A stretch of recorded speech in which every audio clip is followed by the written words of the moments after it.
All right. We'll just begin real briefly with this week's Torah portion.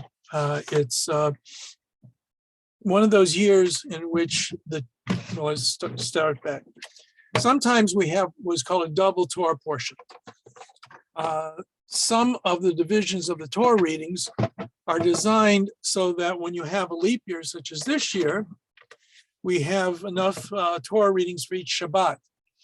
And then when it's not a leap year, some of those Torah readings are put together and read on the same Shabbat. So most years, Tazria, Mitzorah, two of the least popular of Torah portions, are put together. This year, they're separated. Why are they least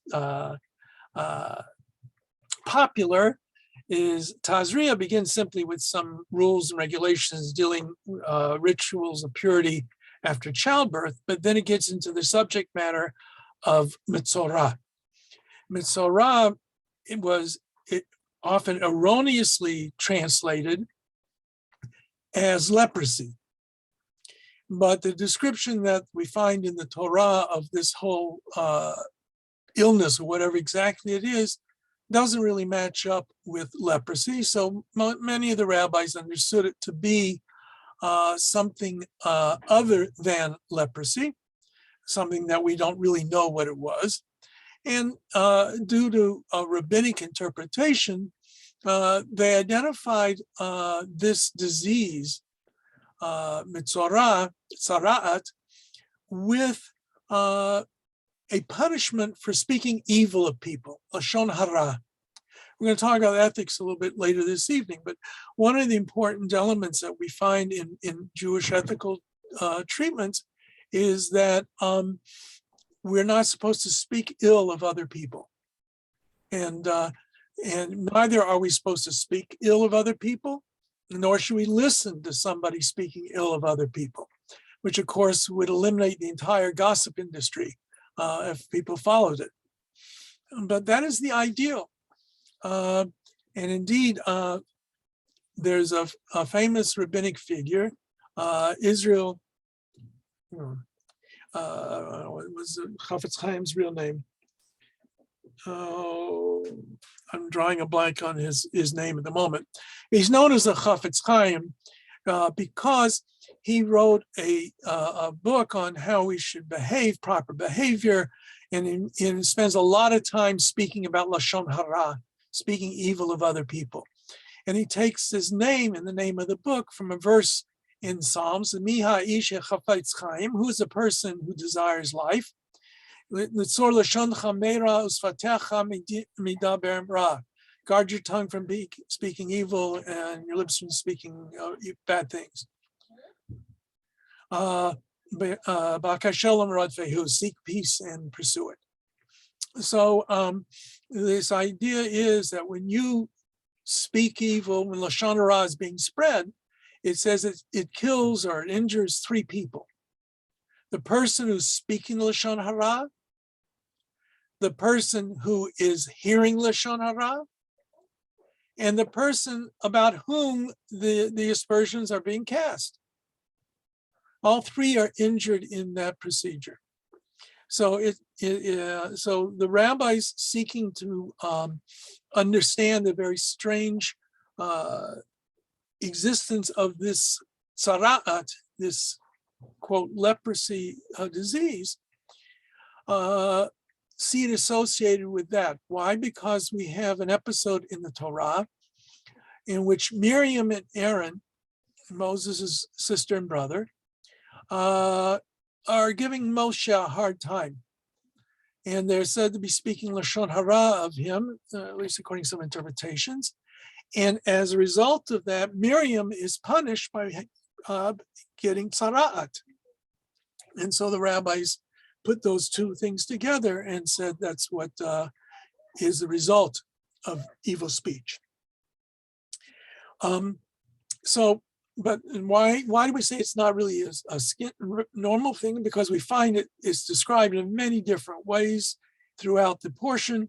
It also is described as something that gets on clothing and something that gets on the walls of houses. So it's obviously not what we today know as leprosy or Hansen's disease. And so it's best to take it as a understanding that when we speak evil of other people, we end up separating ourselves from society, because that's what the tzara'at, the person who's suffering from tzara'at, has to do, is separate themselves from the camp and be away from everyone. And we drive other people away when we speak evil of other people. And next week will be a continuation of the basic subject matter. And that's why those two portions are relatively happy. Most people are happy to see them go real quickly through. All right. Now, we have already gone through at the beginning of our course the holidays of Rosh Hashanah, Yom Kippur, Sukkot, Shmini Atzeret. And we really didn't have adequate time to address the holidays. So part of what I'm going to do tonight is talk about the general rules of Yomtov observance, especially how it is different from Shabbat observance. When we spoke of Shabbat, we clearly understood that the Torah says you're not allowed to do any work, malacha, which we spent a lot of time defining. Lo taseh kol malacha, you're not allowed to do any kind of labor, creative labor, which we defined it as. In theory, that should hold true for every holiday, right? The Rosh Hashanah, Yom Kippur, first 2 days of Sukkot, Shmini Atzeret, second day of Shmini Atzeret, which is Simchat Torah, first 2 days of Pesach, last 2 days of Pesach, and the 2 days of Shavuot. But the Torah puts an exception into that, in which it says you're allowed to prepare food for the Yomtov. You're allowed to cook. So how far does that go? So there is some dispute amongst the rabbis and in the Talmud as to what you can or cannot do in terms of cooking. But first of all, it's agreed upon that you're allowed to actually cook. If you want to cook something on the first day of Pesach, you're allowed to cook on Pesach. What you are not allowed to do is build a fire. Okay? So the rabbis understood you're allowed to feed a fire.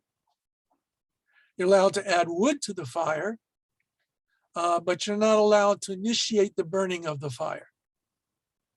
Okay?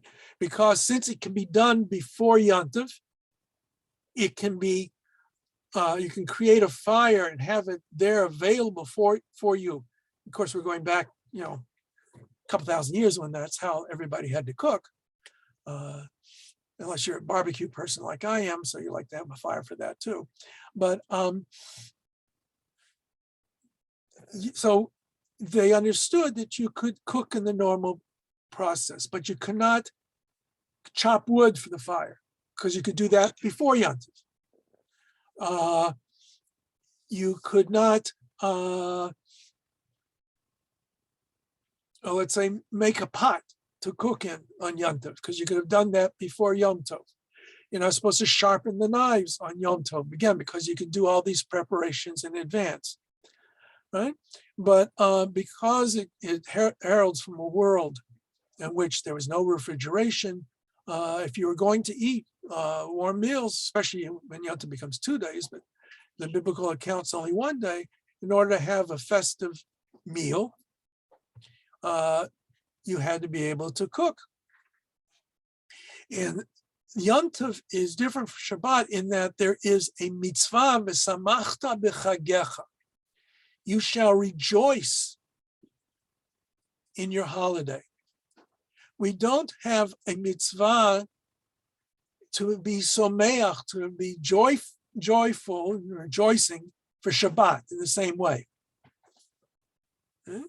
So the meal on Yom Tov takes an extra added aspect to it of rejoicing. You should rejoice on the holiday, and therefore that's one explanation of why we are allowed to cook on Yom Tov. So those things that are absolutely necessary for the preparation of food that day, you can do so. But if it could be done in advance, you're supposed to do it in advance. So therefore, if we move it to the modern era, the question comes out: if you have a gas burner, a gas oven, right? Since you're not allowed to light a fire on Yomtov, but you're allowed to maintain a fire, you can have a gas burner or electric burner for that matter turned on before Yomtov and use that to cook on. If while you're cooking, you have your pot on the stove and you're making your soup and it's starting to boil over where you don't want to ruin the soup, so you can turn down the flame. You can't turn it off, but you can turn down the flame so that you don't spoil the soup. You don't burn the pot in the soup. So the understanding is, as long as you're still in the act of cooking, you can reduce the flame. Many say apply that to electric as well. You can turn down the electric coil, as it were, to cool off the coil, but you can't turn it all the way off. Similarly with an oven, right? If you have the oven turned on before Yom Tov, then you can cook in it. And if while you're cooking, you don't want it to burn, you can turn it down and to keep the food in it warm. Now, I don't know if I mentioned this before, but a lot of stoves today actually have what they call a Shabbat setting or Sabbath setting. Actually, we have a stove and we have a refrigerator. Both of those have Sabbath settings, and not, it came with it. Okay, what does that mean for the stove? What it means for the stove is today most gas stoves, and I'm not sure about the electric ones, have a automatic off after 12 hours. If you leave your stove on for more than 12 hours, it will shut off. That's a safety device. But since on Yom Tov, we want to be able to have the oven stay on for the 2 days of Yomtov, that would create a problem. And so a lot of the stoves now have built in a way of adjusting it so that it will not turn off on Yom Tov. Okay? Furthermore, some of them have the capacity to set up the heat that it goes up without you immediately causing it to go up. You set up a temperature, you push the button, and at some point, the heat will increase, and you're able to have the desired heat that you want to have without having to fool around with it. So those are, that's the basic area around cooking. But any other use of fire falls under the same rubric as Shabbat. So the major question, of course, then would be electricity. So depending upon how one decides the use of electricity on Shabbat, would decide the use of electricity on Yom Tov. Okay? But lights and all of that sort of thing all fall under that same kind of rubric. So whatever your practice is in accordance with your rabbi about turning on lights and things like that on Shabbat would apply equally to Yom Tov. And similarly for driving, those things are things what you can do on Shabbat, you can do, but what you cannot do on Shabbat, you cannot do on Yom Tov. A couple other things that are important to be aware of. Every Yom Tov begins with the Kiddush. Right? We have the Kiddush that we say on Shabbat. We have a Kiddush we say on Yom Tov. The evening meal, under normal circumstances, is just like any Shabbat meal. You have 2 loaves of bread in a festive kind of meal. Of course, Pesach has all of its own rules, which we'll talk about next week. But at the end of Pesach, the last 2 days of Pesach, except for the fact you're substituting matzah for regular challah, you have the same kind of circumstance about the evening way it's laid out, with the kiddush and with motzi, 2 loaves of bread, 2 loaves of matzah, 2 matzahs on the table, and all of that. One of the other things, though, that is also somewhat problematic is, if you remember, when we go back to the very beginning of our course, we talked about the calendar. And this question is, what is the exact status of the second day of the holiday, of the Yomtov? Is it of doubt? As we didn't know which day Yomtov really fell. Or, as most of the rabbis accept, that today it's not a question of doubt. We observe it as if it were Yomtov, even though we know what the calendar says. So they are treated like 2 different days, as it were. So the issue that comes up on the second day of Yom Tov. You're not allowed to cook on the first day of Yom Tov for the second day of Yom Tov. If you have leftovers, that's fine, but you're not allowed to, let's say in the afternoon, cook your evening meal, because now you're using Yom Tov to prepare for another day, a different day. Just like you shouldn't prepare on Shabbat for a weekday, you shouldn't prepare on Yom Tov for a weekday, nor on one day of Yom Tov for the next day of Yom Tov. So all preparations for the second night, and this will be the case with the Seder, are supposed to take place only after the first day is completely over, after Havdalah time. Again, depending upon how you understand when Havdalah comes about. The standard being 42 minutes after sunset. And of course, now, again, when we come to Pesach, we're going to see that creates its own issues, especially today with daylight savings time.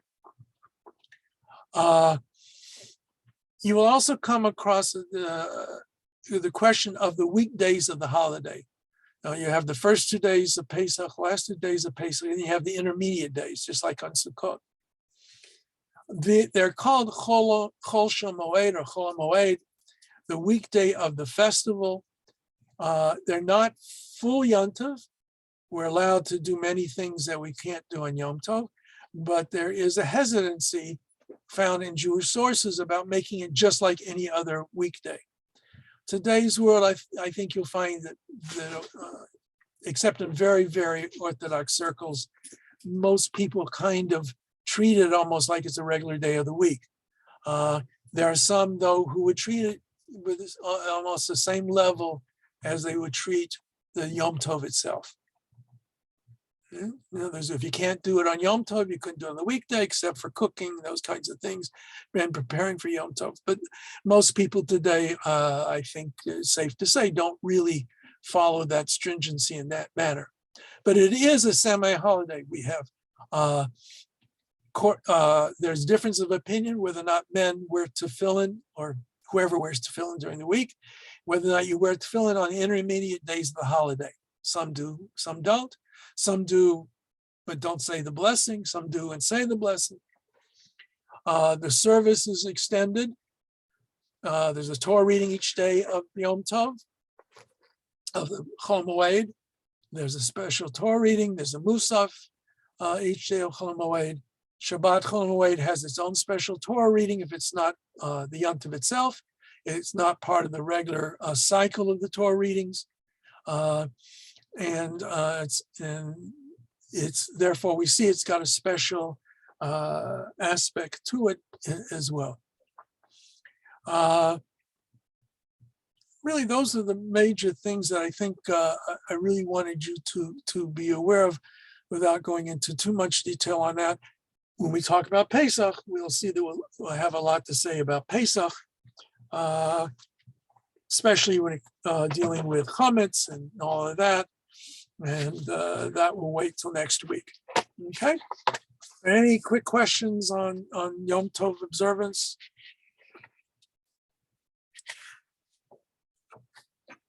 All right. Now, I made it short so that we can talk about ethics, which is something we're supposed to have had on earlier, but we didn't have the opportunity to do that because I had to miss a class.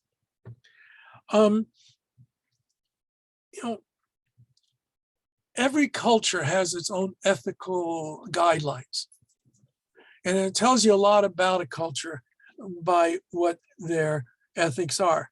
And one of the interesting things is what does it mean? What are ethics? So one definition I saw is a system of moral principles, the ethics of a culture. The rules of conduct, recognized in respect to a particular class of human actions or a particular group culture. Example, medical ethics. Moral principles as an individual. His ethics forbade betrayal of a confidence. Okay? So ethics is not simply what the halachic categories. For example, if you come to a stop sign, there's a law there that you have to stop at the stop sign. If there is, you're at a crossroads and one side has a stop sign and the crossing road doesn't have a stop sign, the one without the stop sign is allowed to go first. So you keep going. Well, if somebody has already gone into the intersection, it'd be stupid to keep going and buying into him. And even if he's in the legal wrong, the ethical thing on your part would be not to run into them. All right. So we sometimes ethics in Jewish circles means going beyond the letter of the law. What is absolutely expected of you?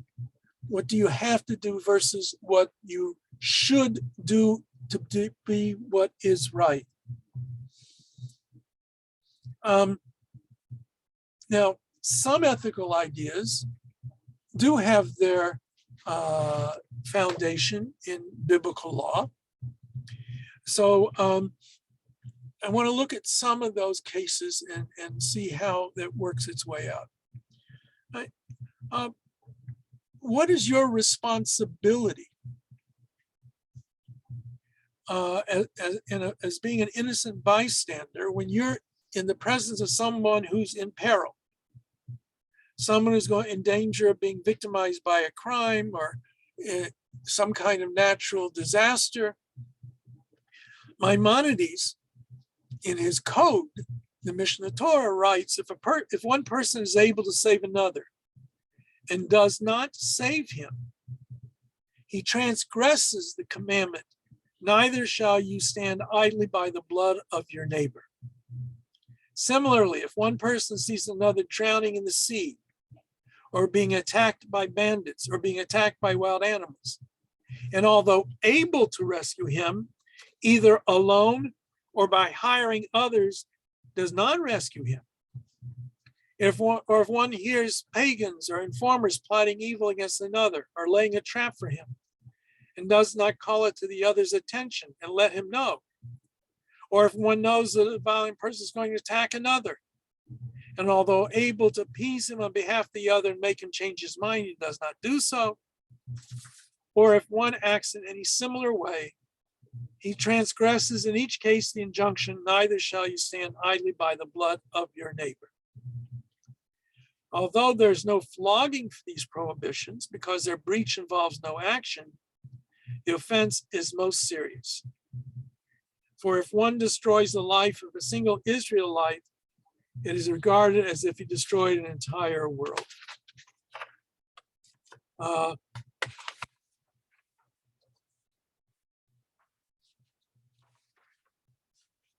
happened to page 2?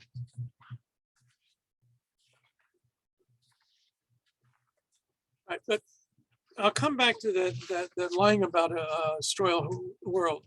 Okay, here's the rest of it.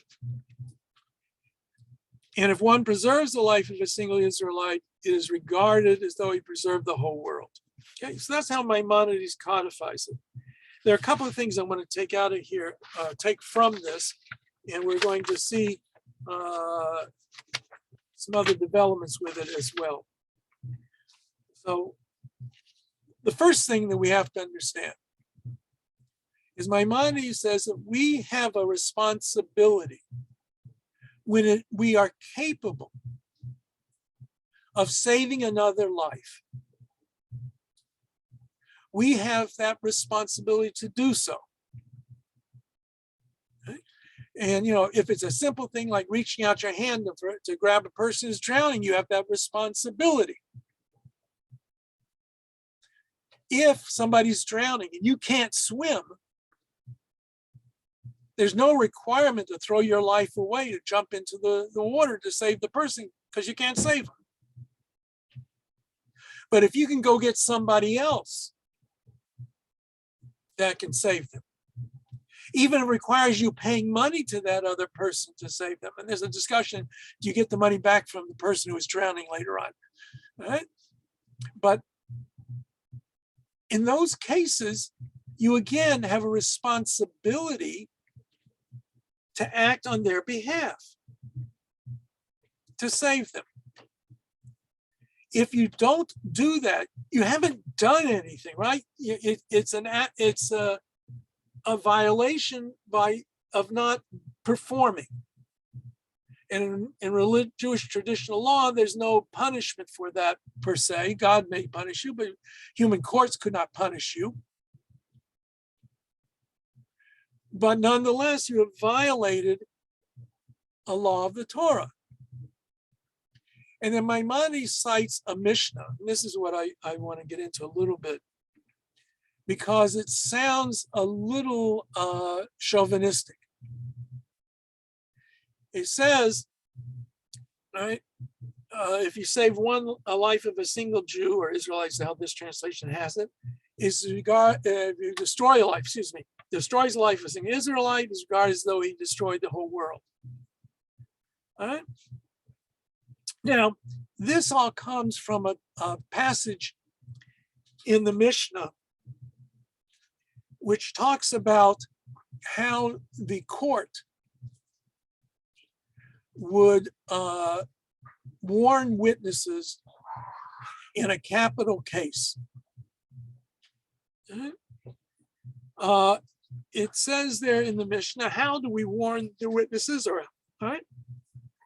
When it comes to capital cases, they would bring them together and warn them.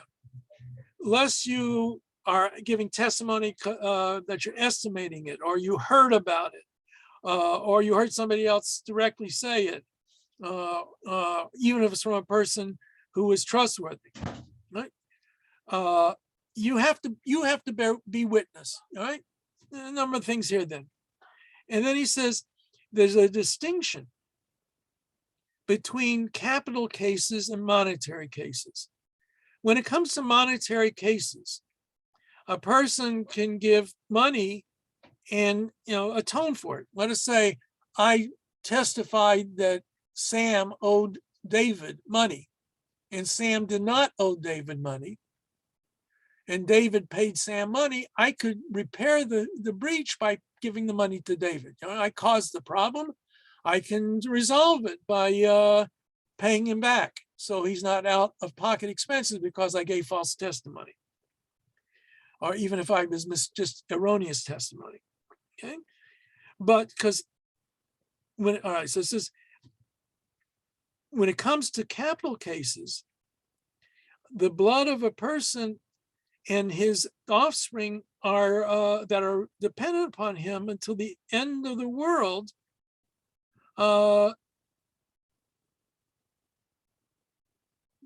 Because if you cause the death in some way of an individual, not only do you cause his death, but you also cause the death of any offspring that might have come from that person. They're never born. He's never there to father them or mother them. And now this is the basis for it, they say, comes from the Torah.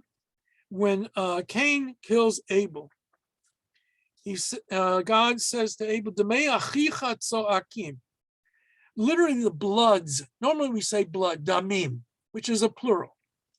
But here, it's an unusual form, even though blood is usually translated as the singular, even though it's damim, plural. Normally, we would say dam, or instead of damim, the plural form, dam, blood. Okay, I'm not saying it very well. The word blood in Hebrew is dam. That's normally what we use. Damim is the plural form. It's rarely used. And damim is the plural form, the bloods of. So why does it say the bloods of your brother cried out? All right. So one of the answers given is that it refers to Havel, Abel, who was killed, and any offspring he might have had he lived. And they give another reason. We're skipping over that. And now here comes the part which gives rise to the issue. It says, therefore was Adam created as a single individual.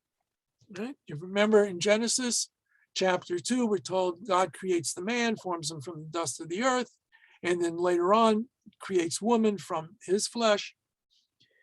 So why does God do it that way? To teach you that whoever destroys one soul from Israel, Scripture attributes it to him as if he destroyed the entire world. And whoever sustains one life of Israel, Scripture ascribes to him as if he established, saved the entire world. And because of peace between creatures, God's creatures, that a man shall not say to his friend, my father is greater than your father.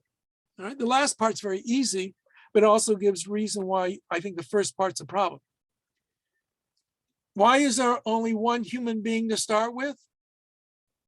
So that we know every human being, at least, theoretically, spiritually, comes from the same individual. My father or my great-grandfather, we go back far enough, we all have the same father. So I have no right to claim I'm any better than you are, right? I don't inherit anything special because of my lineage, which goes against the divine right of kings, right? Nobody has a right to royalty. Nobody has a right to nobility because we're all descended from the first human being. Now, in that part of the Mishnah, it doesn't say anything about Jew or Gentile.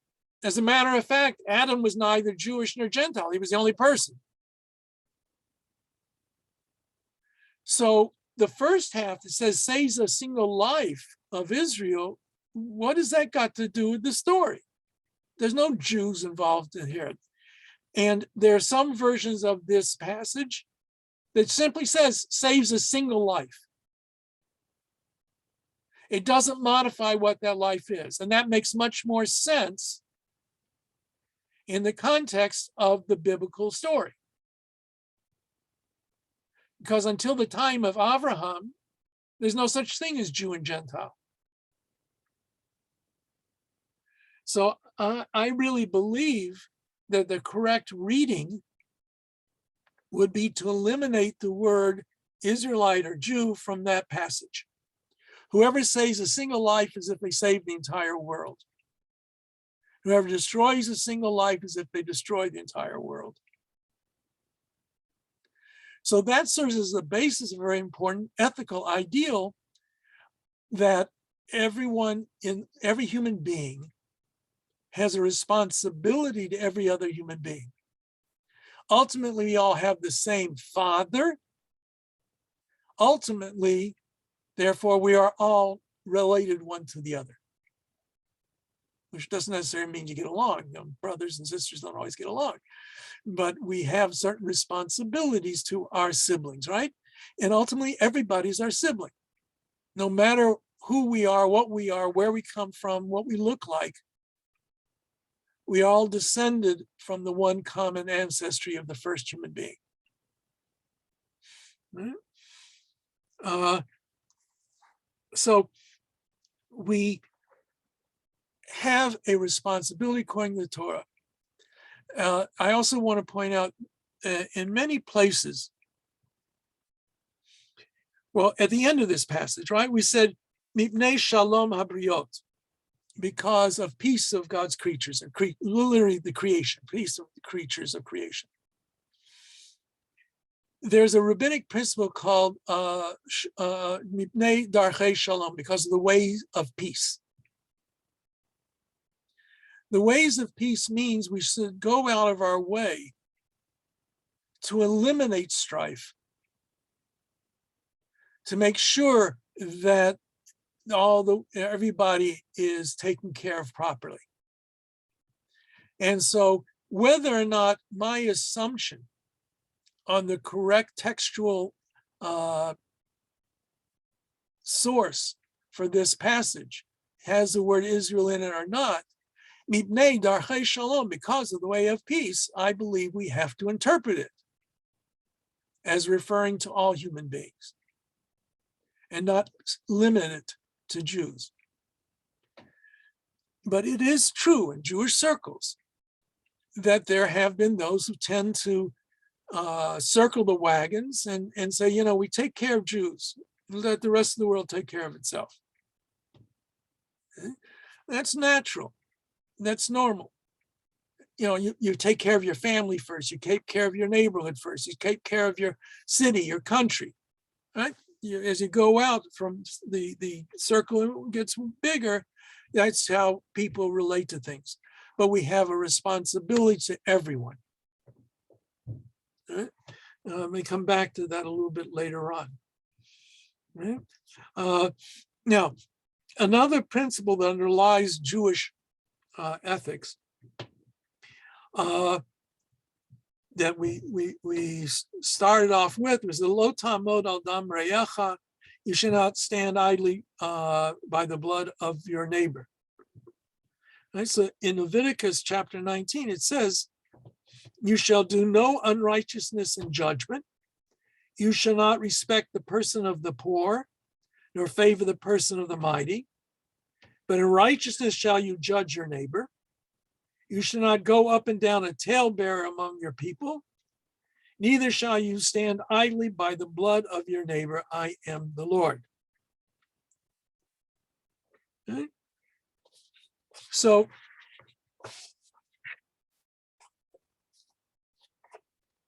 there is this basic premise. And if we understand, I think, properly the passage, unlike the way Maimonides quotes it, but the way some of the texts quote it, that means everybody. Okay?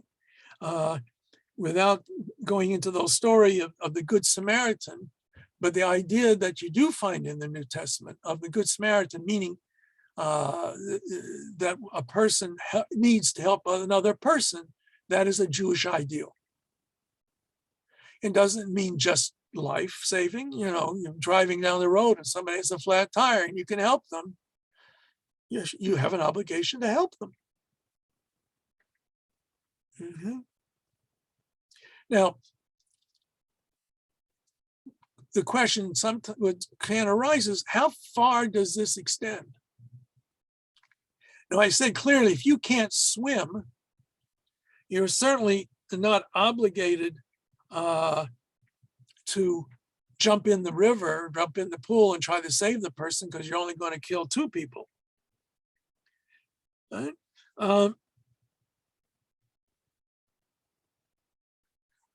So now,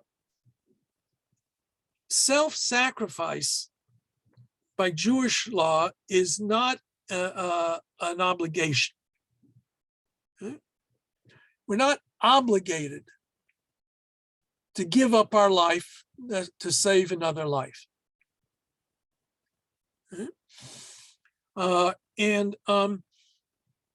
There are two passages in rabbinic tradition that we get light on this from. It says, Rabbi Yochanan said in the name of Rosh Shimon ben Yotzadak, by majority vote, it was resolved in the upper chambers of the house of Nitcha in Lida, that in every other law of the Torah, if a man is commanded, transgress and suffer not death, he may transgress and not suffer death, excepting idolatry, incest, and murder. So in theory, if a person holds a gun to a person's head and says, look, eat this ham sandwich or I'm going to shoot you, you eat the ham sandwich. I always tell people, but don't enjoy it, okay? So, if he tells you to violate the Sabbath or I will kill you, you don't have to surrender your life in that case. Now, the Talmud says, but they made 3 exceptions to that rule. Rule number 1, or exception number 1, is idolatry. If someone commands us to worship idols, to blaspheme against God, then at least in theory, we have an obligation to be prepared to give up our life. Secondly, if somebody threatens us, unless we perform a incestual act, rape, sleeping with some close relative, performing that kind of activity, once again, we're supposed to be prepared to give up our life. Usually the question is more on the side that the woman who has to suffer through this, what is her obligation there? All right. And the third one is murder. If someone says to you, if you don't kill an innocent individual, a third party, I got Corey in my right left corner here. So if somebody comes up to me, Matt says, okay, Rabbi Berman, shoot Corey in the head. Sorry, you were right there. I think I slugged you one time too. I'm not allowed to do that. I'm not allowed to save my life by taking the life of an innocent person. To jump a few centuries, when a soldier says, I was just following orders, and those were immoral orders, Jewish law would say that person is not guiltless. They bear guilt for their action. As the rabbi said, who can say, my blood is redder than your blood? So these 3 basic principles, idolatry, incest, and rayot, which is the rabbinic term for a wider range of activities, and murder, we at least in theory are expected to be prepared to give up our lives. Now, nobody's going to judge anybody whether they did or did not. That's not a case of the court, and it's between you and God and that sort of thing. But these are, ultimate principles of Jewish law. Now, that goes on to say, if, however, somebody's trying to destroy Judaism, and they're trying to get you to do something to destroy the Jewish people, destroy the Jewish faith, then the Talmud says, if Jews tie their shoe a certain way and non-Jews tie their shoe a different way, you're not allowed to change the way you tie your shoes. Right? Just as a funny aside, in our society, men have the buttons on the right side of the shirt or blouse, and the part that goes over is on the left side, right? Ladies, it's the reverse, right? The guys looking at the ladies, is that really true? I think, it is. Okay. However, in certain Jewish circles, the men have I don't know if there's a distinction for the women, but in Hasidic circles, the garb is the same way that a woman's garb is in terms of the buttoning. Right? So that might be a loophole that one might be able to get out of if they say you have to wear a different coat or something, but be that as it may. All right. Now, this idea, though, of being prepared to give up your life is what motivated many Jews during the Middle Ages to refuse to convert to Christianity on penalty of death, and were prepared to lose their life rather than abandon Judaism. That is why some rabbis during the Holocaust even said that a Jew was not supposed to disguise himself as a Gentile to escape the Nazis. Fortunately, not a lot of people obeyed that ruling. Right? So the first thing is, we have this concept that our life is central to us. Each individual life is holy. Our life overrides another person's life if it means just giving up my life. But that doesn't mean my life overrules their life if I'm asked to do something to cause their death or to cause them horrible injury. Follow? All right. Now, that means, therefore, when I can save somebody without losing my life, I have a responsibility to save them. If the only way to save them endangers my life to such an extent that it's doubtful that I will escape death, then I don't have that obligation. May I sacrifice my death? It may be possible that you could, but it's not necessarily obligatory for you to give up your life to save another life. Right? Now, there's another story. Has parallels in Greek philosophical thought. It says in the Talmud, if two are traveling on a journey and one has a pitcher of water, okay, they're out in the middle of the Sahara Desert, and somehow they got separated from the rest of the caravan, and there's only one canteen of water. And if one of them drinks from that canteen, he can make it out of the desert. If both drink from that canteen, they both will die. Okay? That's the quandary. What is your obligation? Who drinks? Should both die? Can one live? So the continuation in the Talmud says, Ben Batura taught, is better that both should drink and die rather than one should behold his companion's death. So Ben Batura, or B'nai Batura, I'm not sure what it is, I have the English here, says, you can't stand by idly and let the other person die, even though it means you're going to die with them. But Rabbi Akiva disagreed. And he quotes a verse from the Torah, that your brother may live with you. That means your life takes precedence over his life. He may live with you, not instead of you. So according to Rabbi Akiva, you are not obligated. If I have the jug of water, I don't have to share it. Can I? That may be going beyond the letter of the law. And maybe that may be the right thing to do. But I'm certainly not obligated, according to Rabbi Akiva, to do that.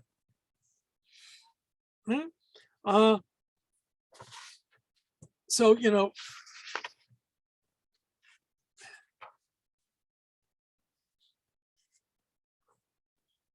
so the first thing we have to understand is it's not so clear-cut in Jewish tradition.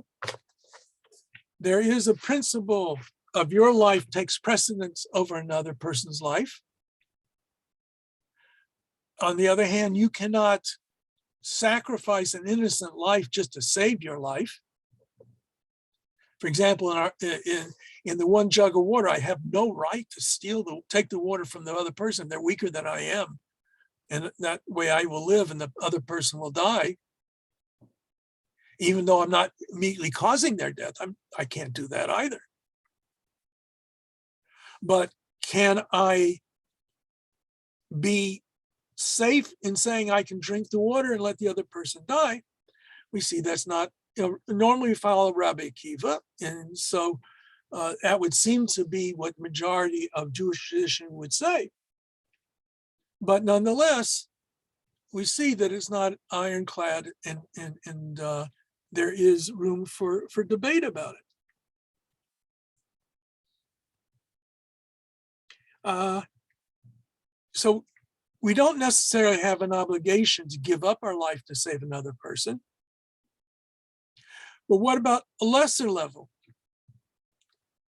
Can we, do we have an obligation, say, to, here it says in a work from the 14th century, if a tyrant says to a Jew, allow me to amputate one of your limbs, which represents no danger to life, or else I will kill your fellow Jew. Some authorities say that he's obligated to allow his limb to be amputated since he would not die. Okay? So the Rekanti is saying, although he's saying some, means that there are differences of opinion again, but Rekanti is saying, since it's not going to be your life and you're saving a life by giving up a limb, you have an obligation. Now, let's translate that to modern day. Organ transplants. Let's take a very easy one to do with in a certain level. If somebody needs a kidney and I'm a donor match for that person, there's no legal obligation, certainly, for me to give up that kidney. But at least the way the Rekanti is wording it,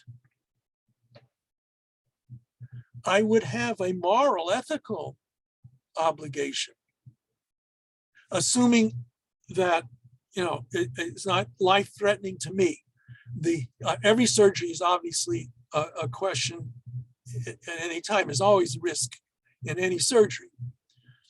But with that in mind, I might have clearly I would have a moral obligation, if not a legal obligation. And certainly, and this came up when we were talking about transplants, saving organs, that certainly there's room to say that there is an obligation. If I can donate an organ to save another person's life on my passing, might very clearly be a moral obligation to do so. Now, I'm not going to go through the ins and outs of the different arguments over this, but I think it should be understood that when we can do something safely to save another life, we clearly have a moral obligation. When the safety is questionable, then it becomes a question of weighing the circumstances. If I definitely lose my life, but the other person will be saved, I don't have an obligation to do that. If I have a 50-50 chance of losing my life, but the other person will be saved, then maybe there is a moral obligation on my part to risk my life. So, I mean, you can't put down an ironclad rule here. That's why it's more of an ethical, moral construct rather than a strictly legal one. But we have these responsibilities to those around us.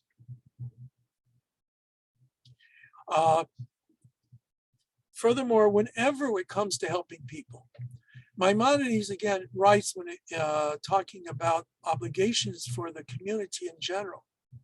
He talks about the fact that Jews have obligations to care for the needs of their fellow Jews and of non-Jews. To feed the hungry, to bury those who have died, to clothe the naked. That obligation goes across the board. if nothing else, because of mitnei darchei shalom, because of the ways of peace. If I want to live in a society in which every individual in that society is understood to be of value, then I have to act that way. I can't reserve everything only for those who are in my group. I have to be prepared to reach beyond it. All right, so these are, there's some fascinating questions that raise up all sorts of quandaries. Not going to resolve it tonight, but there's some interesting lectures online about it. The prime examples, let us say I'm standing, or we're in San Francisco, they've got the cable cars, right?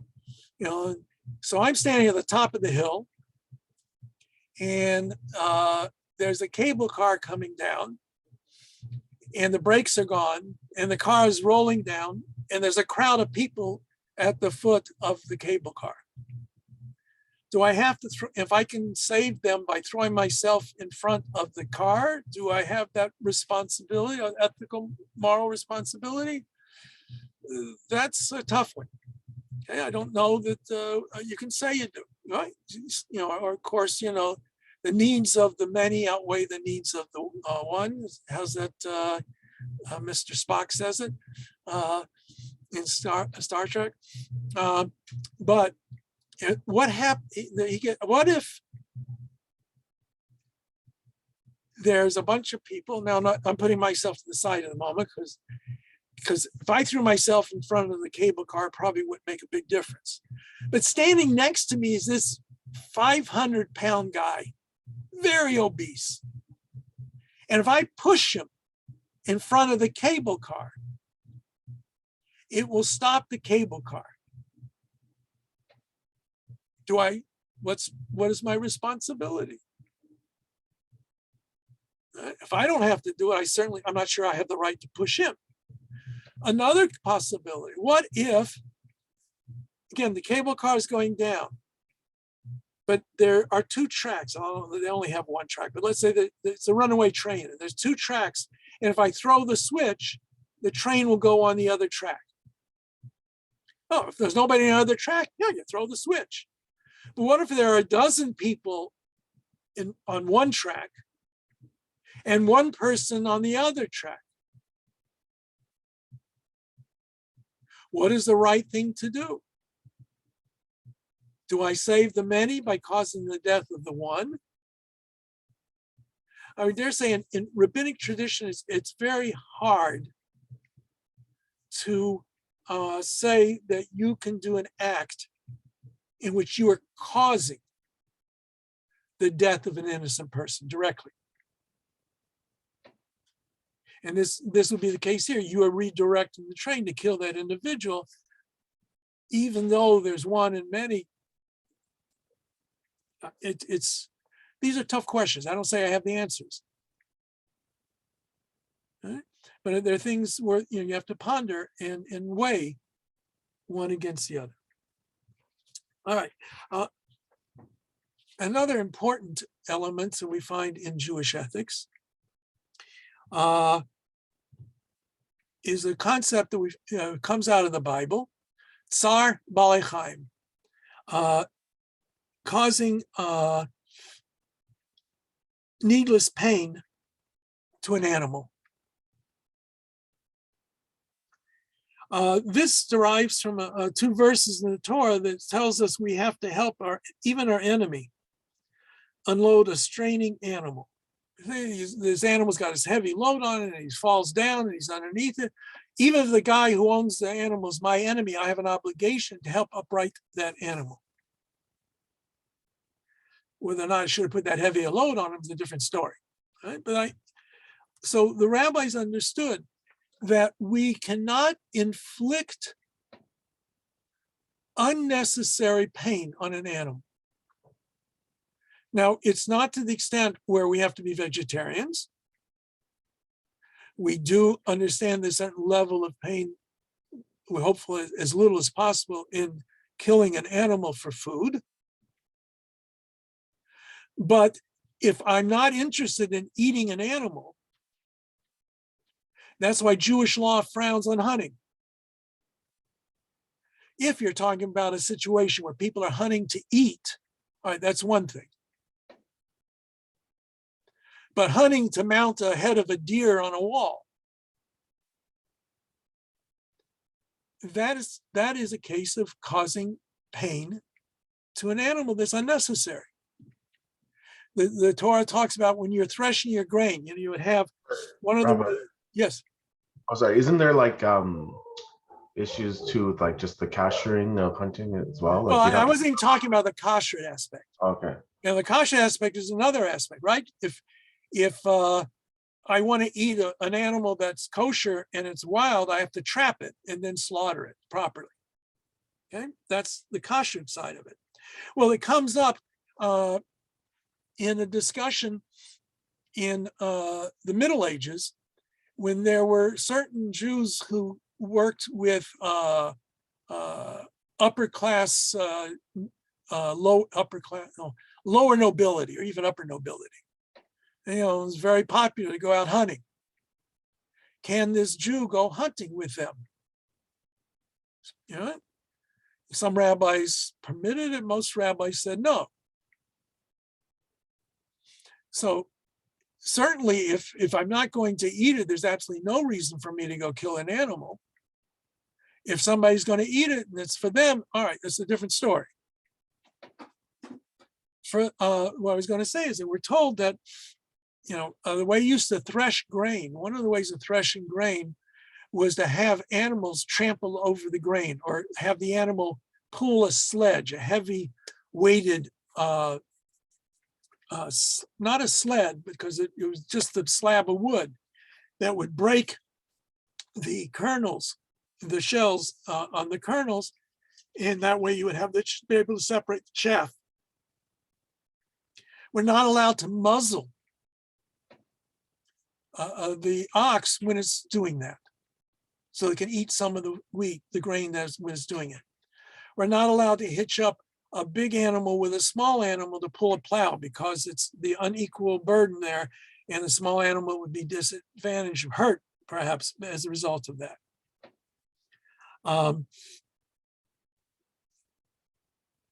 So that we are allowed to use animals. The Torah makes very clear that there is a sense of a hierarchy, but that hierarchy means treating the animals as well as we can. So that's one of the reasons why I and my family, many today, don't eat kosher veal.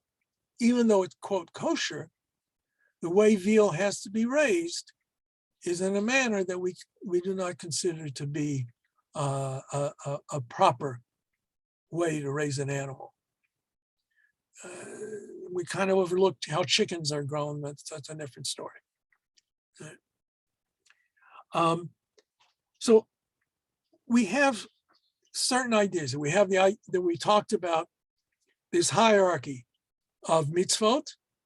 My life is important, but my life doesn't take precedence over violating certain cardinal mitzvot, as it were. We have the idea that I have an obligation to reach out to other people. That obligation doesn't mean I have to give up my life, but it does mean I have to see how I can help them.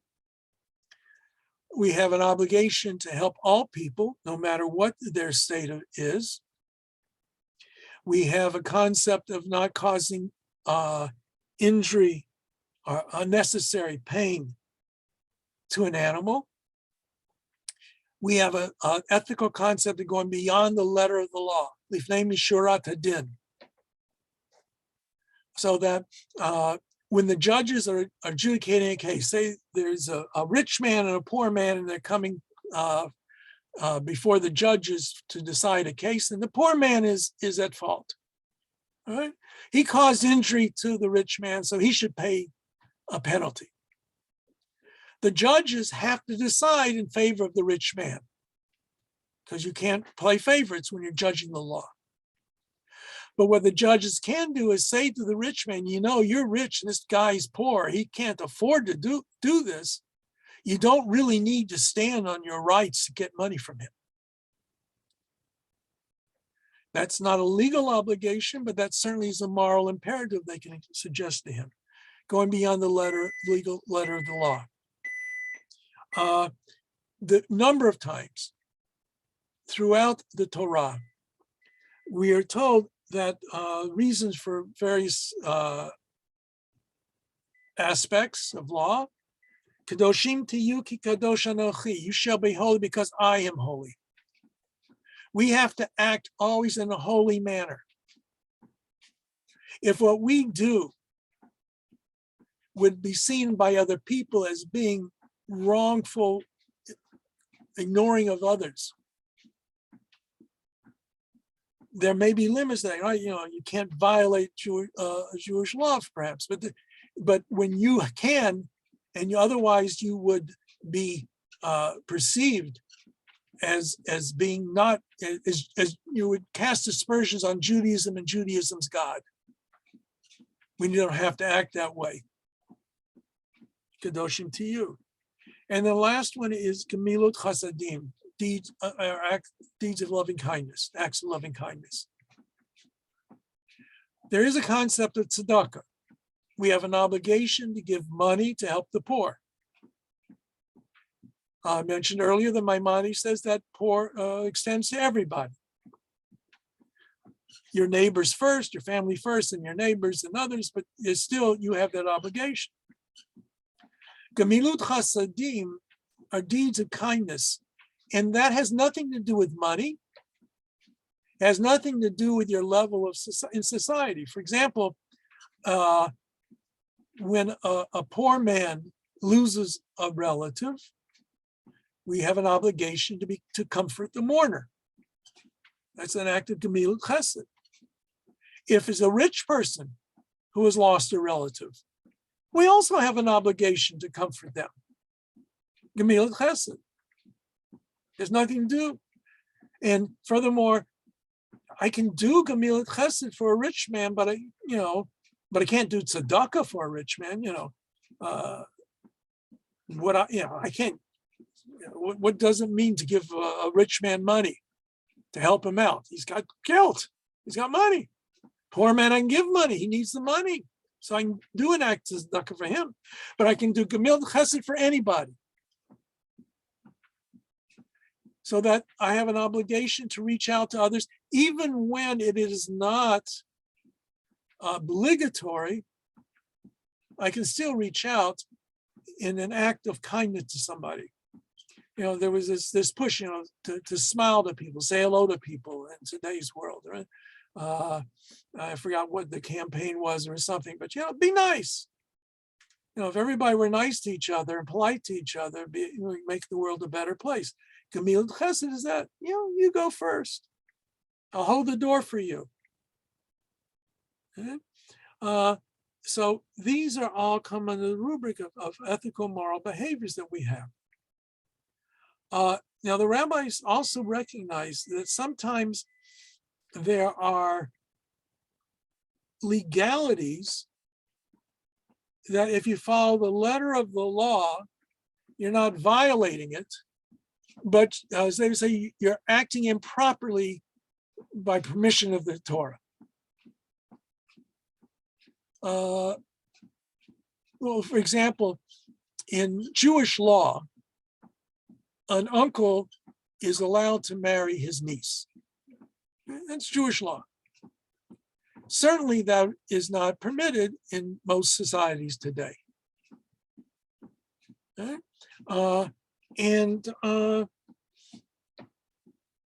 If I were to do such a thing, that would bring cast aspersions on Judaism, Jewish life. I would be acting, quote, in accordance with the Torah, but it would certainly not be a moral act to do.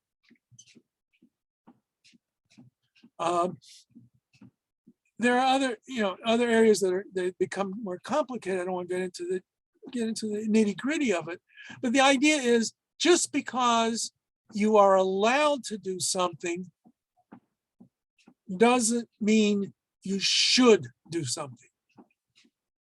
May and should are two different meanings. May I do A? Yes, you may. Should I do A? No, you shouldn't. You just told me I can. Yeah, you can, you may, but it's still not the right thing to do. Yeah? So that we have to keep in mind as well, that whatever our actions are, they should always present a face that people will bless the God of Israel rather than curse it. There's a story found in the Talmud that there's a particular rabbi who was very poor, and he had problems walking, so his students bought a donkey for him to ride on. And when they got the donkey and they were preparing it for him to ride on it, they discovered that there was a jewel that had got caught in the mane of the animal. Okay. Now, when the Gentile sold the donkey to the students for the rabbi, he sold it. Whatever is there is there. So by rights, he could keep it. And, he could sell the jewel and live comfortably for the rest of his life. And he said, no, you have to give it back. And giving it back, he said, blessed be the God of Israel. And it's like you find the money belt, right? Do you have an obligation to give it back if the person can't really identify it? There's no way they can prove it's theirs. But if you have good reason to believe it's theirs, you should give it back. If you want to discuss lost and found rules, that's the tractate Baba Metzia. You can go through it. These things you have to announce, and these things you're allowed to keep. And two guys grab a lost coat, and they're both hanging on to it. Who gets to keep it? I think we mentioned that a little bit. But anyway, okay. Anything else, ladies and gentlemen? All righty. So I will wish you a good week. And God willing, we'll see everybody next Wednesday night. And we will talk about Passover. If you get it, please, next week we are going to talk about Passover in general. The following week, we're going to talk about the Haggadah. So I'd ask you to make sure that you do have a Haggadah available. So that if you want to be able to follow it properly, your Haggadah, I'll try and put something up on the screen too if I can do that as well. All right. So in between now and then, have a good week. Don't spend too much money buying too much matzah and all the expensive things for Passover. Good night, everybody. Hey. Okay.